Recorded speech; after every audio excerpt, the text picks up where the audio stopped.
What is going on, Trash Talkers? We are back with another episode for you. In today's video, we're going to give you our predictions for the first round of the NBA playoffs. All that and much more coming your way right now!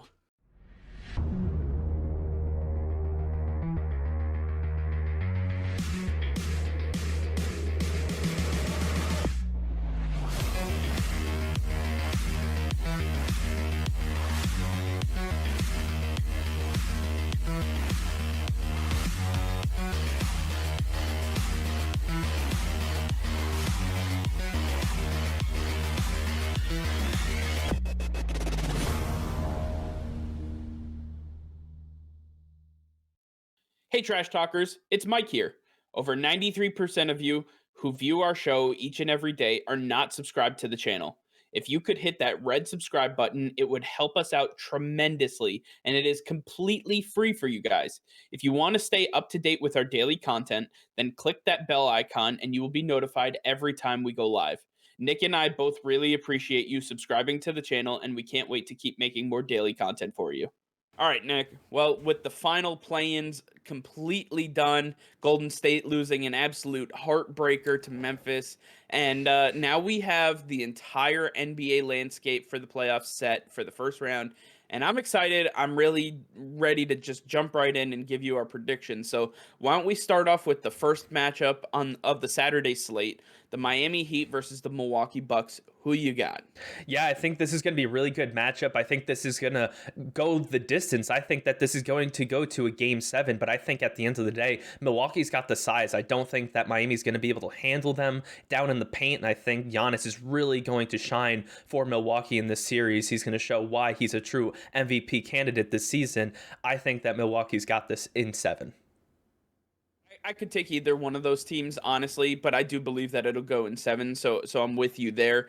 Miami, Milwaukee, if it goes to a game 7, you know anything can happen. So we'll see how it goes, but you know the playoffs is where the best players step up, and the best player here is Giannis Antetokounmpo. Is it him? Is it Jimmy Butler? Who's going to step up for their team? I believe that one of these guys has to make that happen, and I believe that Giannis or Jimmy will get that done. Moving on to the next game, we have the Dallas Mavericks versus the Los Angeles Clippers, and I just believe that the Clippers are outright superior to the Dallas Mavericks. I believe that the Dallas Mavericks have struggled outside of Luka Doncic to really get their offense, their entire game plan going.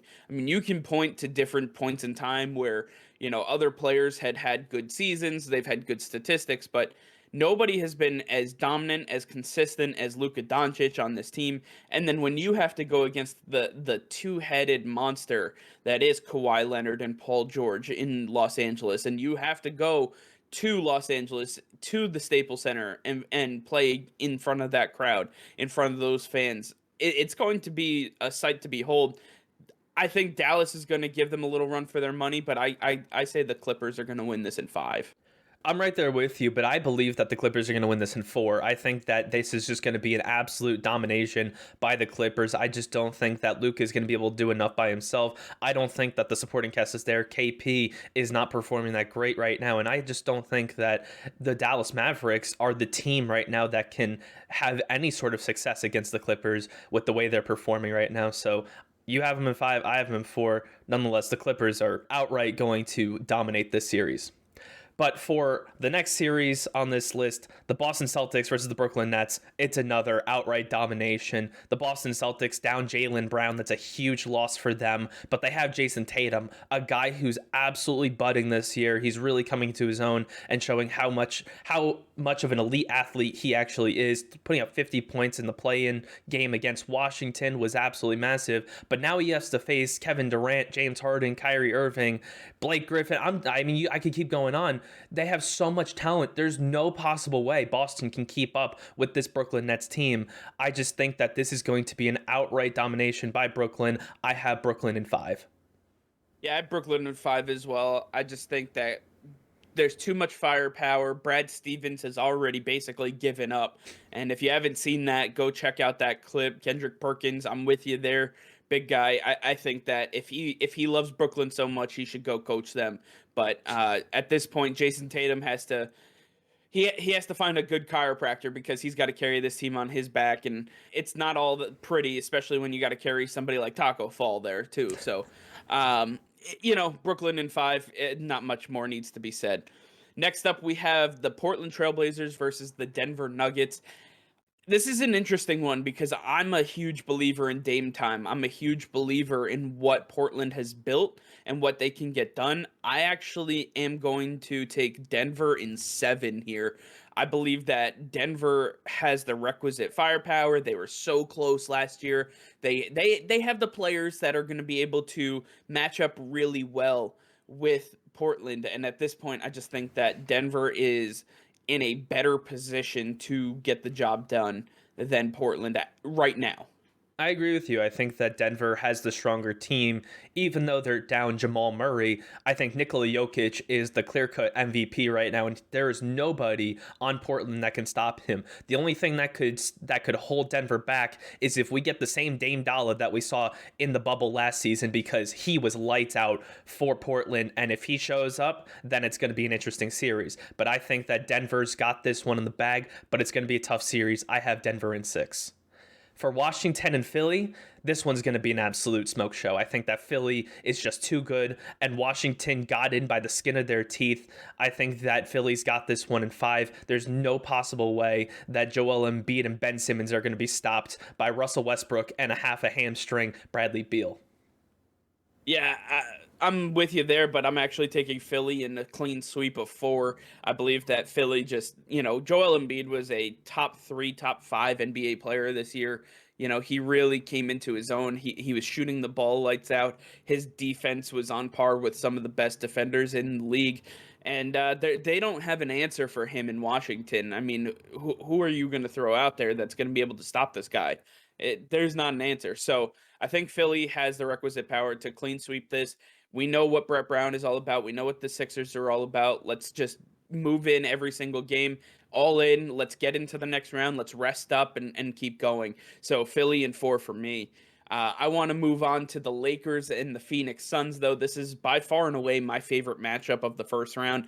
I think this is going to be an incredible matchup, and I'm actually taking the Phoenix Suns in 7.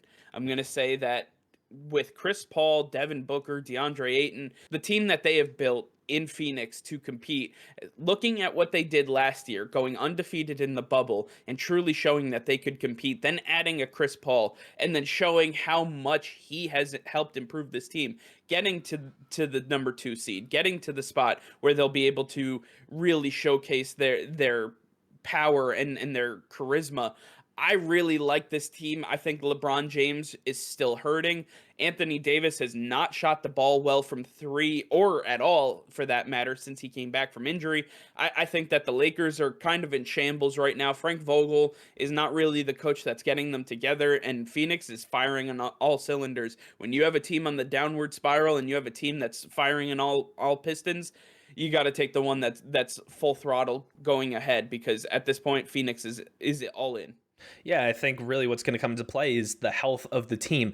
Phoenix has played together more than any other team this season. They have had the least amount of injuries. And you look at the Lakers, they had to play in that play-in. So they've had less rest time than the Phoenix Suns, and they're injured. So now you're looking at these two teams. LeBron's not performing the same with the injuries he's dealing with. Anthony Davis has not come back fully healthy. He is still dealing with his injuries. Dennis Schroeder, we don't know how he's going to be coming back from COVID protocols. I think that the Phoenix Suns are just a stronger team. Their chemistry is much better than the Lakers. I think it's going to be a really strong series because it's LeBron James and Anthony Davis, but I believe that Phoenix is going to get this done in 6. For Atlanta versus New York, I think that this is going to be the surprise series. New York was the surprise team this entire regular season, and they're going to continue this Cinderella story by beating Atlanta in 6 games. I believe that we're going to see Julius Randle really continue his success this season and really dominate this series. I don't think that Atlanta has the size to keep up with Brooklyn. Tom Thibodeau has really improved the movement of the ball for the Knicks, and I think that's really kept them healthy and really helped them mature as a team. I believe that the New York Knicks are just too much for the Atlanta Hawks to handle. Yeah, the Atlanta Hawks also come in as the team with the most mounted injuries. They've lost a lot of their players, and they kind of got in by the skin of their teeth. Now they've been willed by their top end players to get to where they are. But facing a New York Knicks team when you have a Derrick Rose that is showing signs of his former MVP season, Julius Randle finally showed up to be the player that we thought he could be, and then all of the other role players that have stepped up, Emmanuel Quickly and some of these guys that have really showed out for the New York Knicks. Look out because it is New York Knicks season, and at this point, I have to take them as well. I'm taking the Knicks over the Atlanta Hawks in 6 as well, and I really hope that we get to see some good basketball at Madison Square Garden for the first time in almost a decade. And then finally, the last matchup we have of the first round, the Memphis Grizzlies, who just edged out the Golden State Warriors, versus the Utah Jazz, the number 8 versus the number 1. I think that it's just a little too much to handle. I think Utah takes this in 4. I think they know exactly what they need to get done. They are still upset with how things ended last year. Donovan Mitchell is all in on getting things righted. Rudy Gobert, all focus is ready to go. And Memphis, Ja Morant is a great player and he's going to do his part. Can Jonas Valanciunas, can some of these role players actually step up and help them? It's going to be really tough because of the players that they're going against. This isn't Golden State where half the team is missing. This is the Utah Jazz. They are right there for the taking, and Utah is absolutely ready for them. So we'll see, but I have Utah taking a clean sweep in 4. Yeah, Utah is definitely the stronger team in this one, but Memphis is a team on the rise. This may not be their season, but Ja Morant is something special. It's hard to believe that this guy has only been in the league for 2 years now, and he's just getting better each and every game. This team is going to be a contender in a couple of years, but right now Utah is just too good, and they're going to absolutely dominate. I think that we're going to see one spectacular game by the Memphis Grizzlies led by Ja Morant. So I believe that the Memphis Grizzlies will get 1 game in the series, but I believe Utah is going to get this in 5. I think that their size, their ability to score, and their ability to defend is just too great. It's so much better than Memphis, and it's going to be a pretty lopsided series. All right, well, that's going to do it for now. Thank you all for watching. Make sure to like this video and subscribe to the channel if you haven't already. Hit that notification bell. We go live every single day. That'll be all. Peace and love.